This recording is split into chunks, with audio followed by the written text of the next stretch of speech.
was thinking about Sparta the other day, and it occurred to me that it has a small population, but obviously it's the most powerful and well-renowned city-state in Greece. So I started questioning myself as to how this situation might have come about. Then, when I considered the legal institutions of the Spartans, I had my answer. It was Lycurgus who gave the Spartans the laws they obey. Lycurgus did not copy or imitate the laws of other city-states. He devised a new legal code that was completely different from other states. And it is this system that has made his country and his people supremely successful.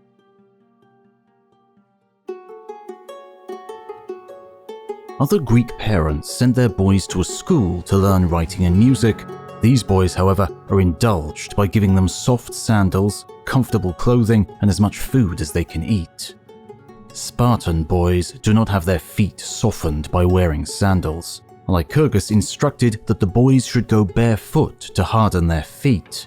He believed that a barefoot youth would learn to leap, jump, and run faster than any boy encumbered by sandals. This practice of going barefoot would also allow youths to easily climb hills and descend steep slopes without the risk of injury. Lycurgus also did not allow Spartan youths to be spoilt by excessive clothes.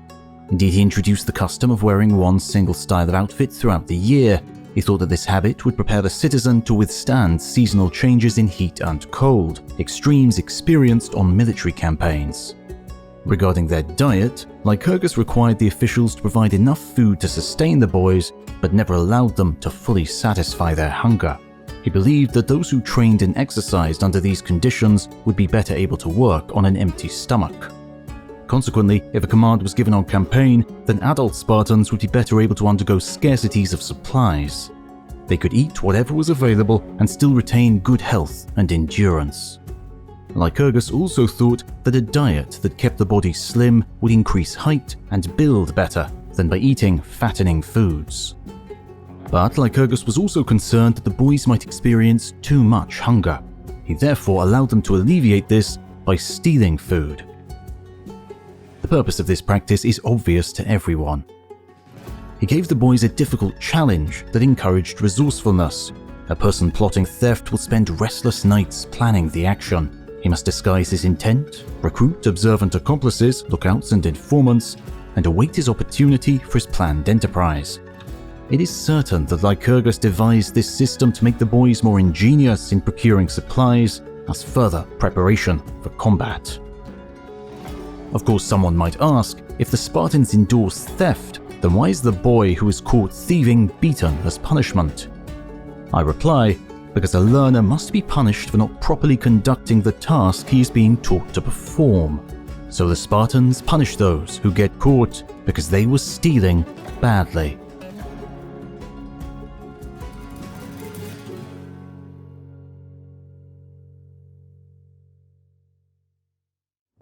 It is said that Pericles initiated a 50-year-long building project to create much of the Acropolis we know today, a remarkable achievement in the ancient world, but perhaps he could have saved a bit of time by using Odoo, our sponsor today. Odoo is an all-in-one management software that provides entrepreneurs with a range of applications to simplify the day-to-day management of their business, including invoicing, accounting, project management, inventory, website creation, and much more. I personally have found the Odoo project application especially useful when creating longer videos like our recent Rome documentary. To ensure that my project runs smoothly, I can create tasks, assign them, and add deadlines. I personally use the Kanban view, which is perfect for organizing tasks by stage, like sticky notes, keeping everything clear and visual. But they also have the Gantt view, providing a timeline with task dependencies and deadlines, and the list view lets you perform batch actions. It was very straightforward, and I was able to manage information in one place much easier than I would have otherwise. And all of this for free. Odoo allows you to manage your projects for free with its lifetime free first app offer, including unlimited hosting and support. So click on the link below to try Odoo. Thanks to Odoo for supporting history content on YouTube. I must begin with the origin of the state, which derives from the production of children. In other city-states, girls are destined to become mothers and are brought up in the traditional ways. They are only allowed a simple existence with limited access to any extra consumables or even luxuries. They denied wine, or else their drink is diluted with water, reducing its effect. Greeks expect their girls to sit about and be less active and more withdrawn than males. They imagine that women raised in this manner will be content to work quietly within the household, doing the task of woolworking or other handicrafts. But how can we expect women brought up in this manner to give birth to superior children? Lycurgus thought that the labor of slave women would be sufficient to supply enough clothing and perform any other household craft work. He believed that motherhood was the most important function of freeborn citizen women. Therefore, his prime dictate was that females should undergo as much physical training for this role as men do for theirs. So he established athletic races and trials of fitness for women competitors. For Lycurgus believed that if both parents are powerful and energetic people, they will produce stronger offspring.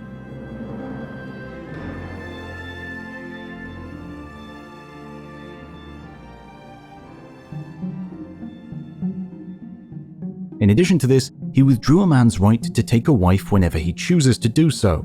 His directives ensured that men marry when they are in their physical prime, as this increases the production of the healthiest children. If a man is impeded by old age or infirmity, another male in good mental and physical strength can procreate on his behalf. Likewise, if a wife is unable to produce healthy children, then a man can seek a surrogate, providing her husband consented.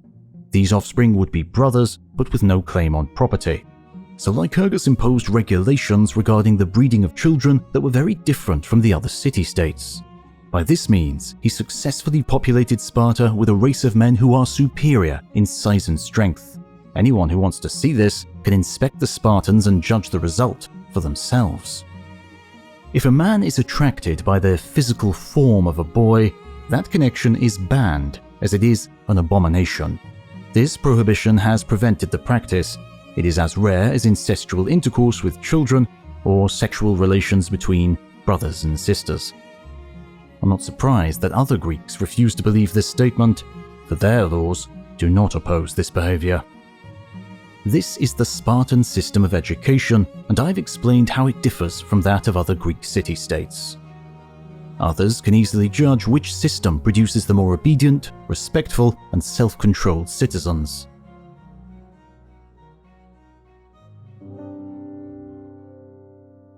Lycurgus was concerned that when their warden was absent, the boys would have no ruler. He therefore gave the authority to any Spartan citizen who happened to be nearby. He granted them powers to command the boys to perform some action or punish them for misconduct. This made the boys more respectful of authority.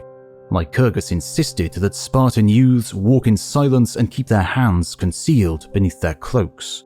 They must keep their eyes fixed on the ground and not look directly at adult citizens. These rules have proven that a humble condition when practiced by males can even exceed the modesty expected from women.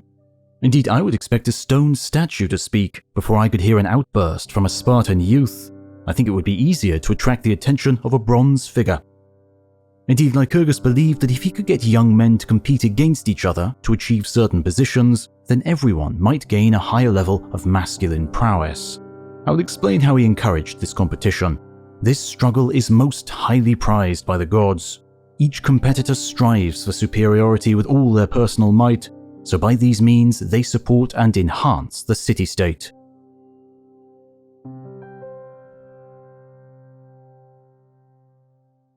I've described the codes that Lycurgus imposed to regulate the successive stages of citizen life. I will now describe the system he established for all adult citizens. Lycurgus established customs at Sparta that are different from other Greek communities. In other city-states, men try to make as much money as they can. Some citizens are farmers, others are ship owners or merchants, or they practice different craft skills. But in Sparta, Lycurgus forbade freeborn citizens to have any involvement in these businesses. He insisted that Spartan citizens concern themselves only with activities that guaranteed their political power and independence, the conduct of war. His measures ensured that all citizens had a similar standard of living, regulated meals, and the food supply was collected from equal contributions in the dining clubs. So this eliminated the attraction of wealth for the sake of indulgence. There is also no temptation to gain wealth to spend on expensive garments. Men are not judged on their clothing, but by the excellence of their physique. A man might amass wealth to spend on his dining comrades, but he receives more respect from personal effort and performance than could be gained from material offerings. Lycurgus also introduced other measures to make it impossible for Spartans to make money by unfair means. Firstly, he established a system of coinage involving heavy iron bars. Even a sum as small as 10 minae could not be moved into a household without the master and his servants being aware of the transaction. A large sum of this money would fill a room and require a wagon for transport. Furthermore, Sparta has regulations permitting property searches, and if gold and silver were discovered on a premises, then a fine was imposed. Money-making was therefore eliminated as the main preoccupation of the city-state. Lycurgus found the Spartans living in family households like the other Greeks, but he considered that these private spaces limited the full cohesion of society. He therefore established dining areas for the Spartans in places exposed to public view. The food offered at these dining places is always sufficient to ensure that the citizen does not receive too much or too little. Lycurgus also abolished the practice of compulsory drinking, the custom of refilling a cup passed down a line of guests. He thought that this practice destroyed both the body and the mind. Instead, he instructed that every person was to have their own cup and drink only when they wanted to. Lycurgus believed that this was the least harmful and most rewarding way to consume wine. These public dining places also removed the possibility that men might ruin their fortunes and family inheritances by providing feasts full of gluttonous foods and overabundant drinks.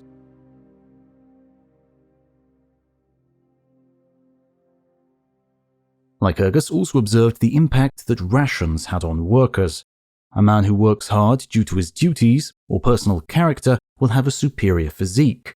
He therefore required the senior instructor in every gymnasium to set activities appropriate to the food portions being consumed.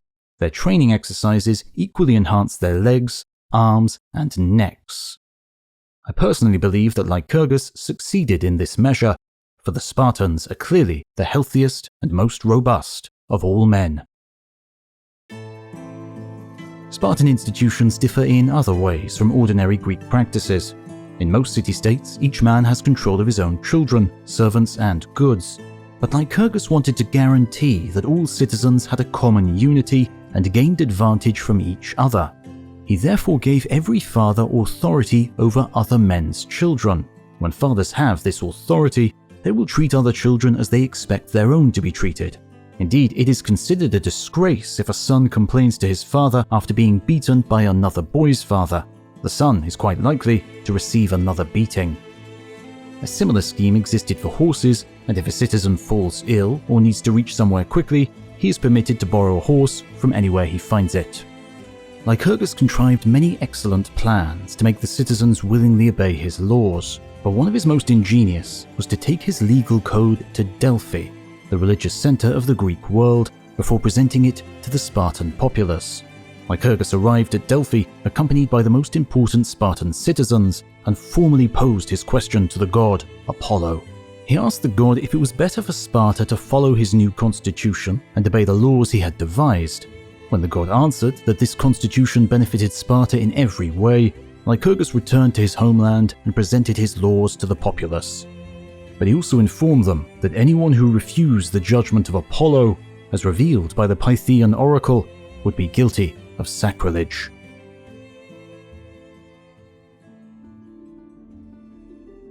Another achievement of Lycurgus deserves admiration. He made his people prefer an honorable death in battle to a disgraceful life as a coward avoiding combat. This is a benefit because the Spartans lose a smaller proportion of their men by standing firm in combat rather than fleeing from danger. It seems soldiers generally avoid death on the battlefield by displaying valor rather than cowardice. Bravery is a great incentive for men on the battlefield, making them stronger and more resourceful, and obviously, glory comes from valor, so all men seek it. Lycurgus ensured that the brave would be granted happiness and the coward subjected to misery. But I must explain his methods. In other Greek city-states, a proven coward only suffers the consequence of being called a coward. He goes to the same market as the brave man and sits beside him. He may even choose to attend the same gymnasium. But every Spartan would be ashamed to have a coward with him in the dining place or matched against him in a wrestling bout. When sides are chosen for sport and athletic contests, the coward is always excluded. He is ousted from the chorus and allocated a place of shame at religious gatherings. He must give up his seat at any event, even to a junior citizen. He is ranked among the unmarried women and assigned a household role to join in their discussions about the lack of husbands.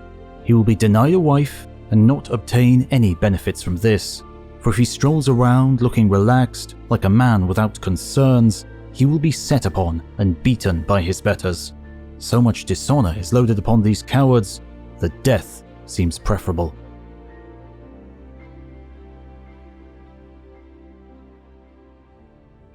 These law codes seem to appear strange and antiquated to other Greeks, for although they recognize these practices and praise the institutions, no other state will implement them. The advantages I have outlined benefit a state during peacetime and in war, but I can also explain how the measures introduced by Lycurgus improved the Spartan military organization and made it superior to all other systems. The honors bestowed on a king in his own homeland do not greatly exceed those enjoyed by an ordinary citizen.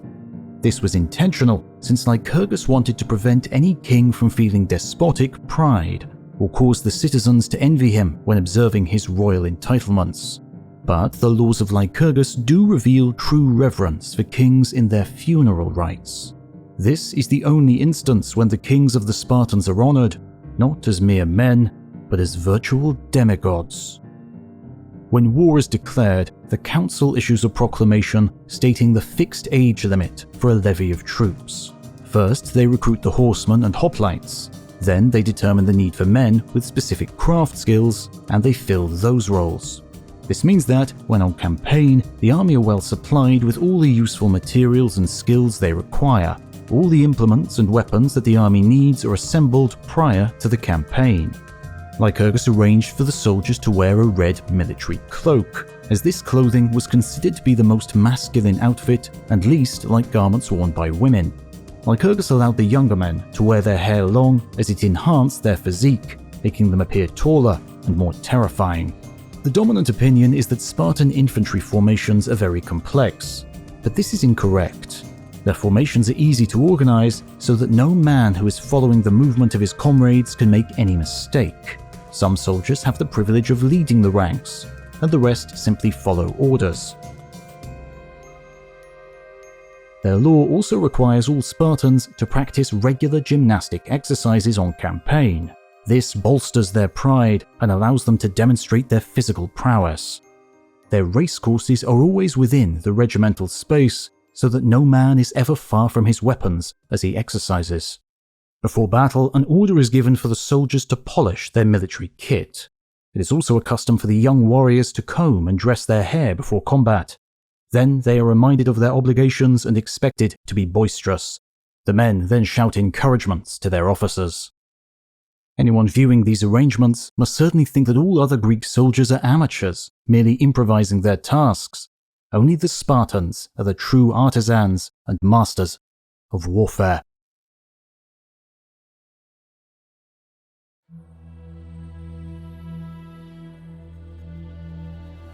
The Greeks that awaited the Persians in that place were these. Of the Spartans, 300 men-at-arms, 1,000 Tegeans and Mantineans, from Orchomenus in Arcadia 120, and 1,000 from the rest of Arcadia. Besides these Arcadians, 400 from Corinth, 200 from Phlius, and 80 Mycenaeans. From Boeotia, 700 Thespians and 400 Thebans. All these had their generals, each city its own, but he that was most regarded and was leader of the whole army was Leonidas of Lacedaemon. These, the men with Leonidas, were sent before the rest by the Spartans, that by the sight of them the rest of the allies might be moved to arm, and not, like the others, take the Persian part. Such had been their intent, but the Greeks at Thermopylae, whom the Persian drew near to the entrance of the pass, began to lose heart, and debate whether to quit their post or no. Leonidas gave his vote for remaining where they were and sending messages to the cities to demand aid, seeing that he and his were too few to beat off the Median host. While they thus debated, Xerxes sent a mounted watcher to see how many they were and what they had in hand. The horseman rode up to the camp and viewed and overlooked it. There he saw some of the men at exercise and others combing their hair. Marveling at the sight and taking exact note of their numbers, he rode back unmolested, none pursuing nor at all regarding him, so he returned and told Xerxes all that he had seen. When Xerxes heard that, he could not understand the truth, namely that the Lacedaemonians were preparing to slay to the best of their power or be slain. What they did appeared to him laughable. Therefore he sent for Demaratus, the son of Ariston, who was in his camp, and when he came questioned him of all these matters, that he might understand what it was that the Lacedaemonians were about. "I've told you already," said Demaratus, "of these men when we were setting out for Hellas, but when you heard, you mocked me. Now hear me once more. These men are come to fight with us for the passage, and for that they are preparing, for it is their custom to dress their hair whensoever they are about to put their lives in jeopardy.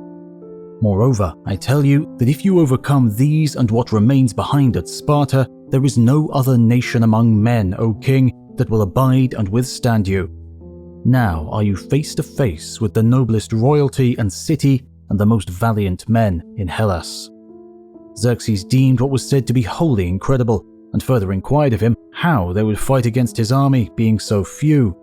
"O king," Demaratus answered, "call me a liar if the event of this be not what I tell you." Yet for all that, Xerxes would not believe him. For the space of 4 days the king waited, ever expecting that the Greeks would take to flight, but on the 5th, seeing them not withdrawing, and deeming that their remaining there was but shamelessness and folly, he was angered.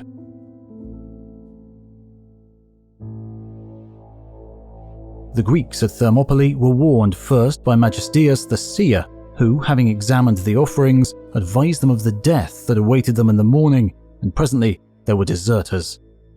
Thereupon the Greeks held a council, and their opinions were divided, some advising that they should not leave their post, and some disagreeing, and presently they parted asunder, these taking their departure and dispersing each to their own cities, and those resolving to remain where they were, with Leonidas.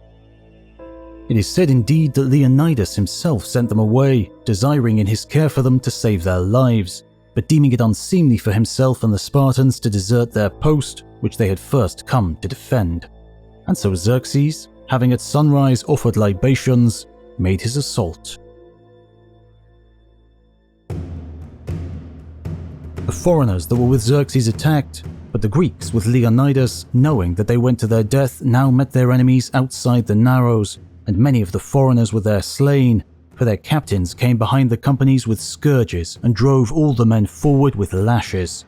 Many of them were thrust into the sea and there drowned, but more by far were trodden down bodily by each other, none regarding who it was that perished, for inasmuch as the Greeks knew that they must die by the hands of those who came round the mountain, they put forth the very utmost of their strength against the foreigners in their recklessness and frenzy. By this time the spears of most of them were broken, and they were slaying the Persians with their swords. There in that travail fell Leonidas, fighting most gallantly, and with him other famous Spartans. So 2 brothers of Xerxes fell there in the battle, and there was a great struggle between the Persians and the Lacedaemonians over Leonidas's body, till the Greeks of their valor dragged it away and 4 times put their enemies to flight. They defended themselves with their swords, as many as yet had such, and then with fists and teeth, till the foreigners overwhelmed them with missile weapons. Thus did the men of Lacedaemon and Thespiae bear themselves. Yet the bravest of them all, it is said, was Dionysus, a Spartan, of whom a certain saying is reported. Before they joined battle with the Medes, it was told to Dionysus that the enemies were so many that when they shot with their bows, the sun was hidden by the multitude of arrows. But being in no way dismayed by this, Dionysus said, "You bring us good news. For if the Medes hide the sun, we shall fight them in the shade. All these, and they that had died before any had departed at Leonidas's bidding, were buried where they fell, and there is an inscription over them, which is this: 4,000 warriors, flower of Pelops' land, did here against 300 myriads stand. This is the inscription common to all. The Spartans, however, have one for themselves. Go tell the Spartans, thou that passest by, that here obedient to their words we lie. Now I'm sure you will ask me if the laws of Lycurgus are still observed without change in our own era. Well, I cannot answer this question with any confidence. I know that it was once forbidden for Spartan citizens to live overseas due to the demoralizing effect of foreign contact. Spartans preferred to remain in their home communities, satisfied with modest prosperity. But now they are governors, independent city-states, and subject to all the corrupting influences of flattery and bribery. In former times, they were afraid to be found in possession of gold, but now they are boastful of such belongings. In fact, it is a popular ambition of many leading Spartans to spend the rest of their lives outside their homeland as governors or administrators of some wealthy foreign territory. In the past, Spartan leaders strove to be worthy of high office within their state, but now they shamefully conspire to claim positions of power in outside communities. The Greeks used to come to Sparta begging the state to lead them against reputed wrongdoers, but now many Greeks are calling upon one another to oppose any revival of Spartan supremacy. I am not surprised that these criticisms are being directed at the Spartans. It is clear that they no longer obey or manifest the will of their gods and the laws of Lycurgus.